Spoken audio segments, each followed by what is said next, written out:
મગફળીના ટેકાના અભાવે રજીસ્ટ્રેશનમાં ધાંધિયા સામે આવ્યા છે। સર્વર ખોરવાઈ જવાની રાજ્યભરમાંથી ફરિયાદો સામે આવી। કૃષિ મંત્રીએ ફરી રાજ્યના ખેડૂતોને ખાતરી આપી છે। અત્યાર સુધી 1.60 લાખ ખેડૂતોએ રજીસ્ટ્રેશન કરાવ્યું છે।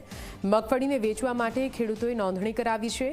ખેડૂતો ન કરે ચિંતા, તમામનું રજીસ્ટ્રેશન થશે તેવું રાઘવજી મંત્રીશ્રીએ કહ્યું છે।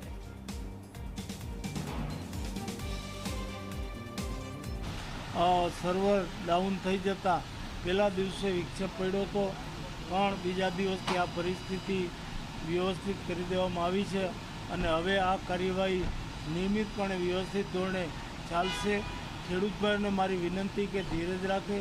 જે ખેડૂતો પોતાના જણસીઓ ટેકાના ભાવે વેચવા માગતા હશે તેવા તમામે તમામ ખેડૂત ભાઈની નોંધણી કરી લેવામાં આવશે, એની હું સરકાર વતી ખાતરી આપું છું। અને ખેડૂતો સાચા આધાર પુરાવા સાથે નોંધણી કરાવે જેથી પાછળથી કોઈ પ્રશ્ન ઊભા ન થાય, એ માટે પણ હું ખેડૂત ભાઈઓને વિનંતી કરું છું।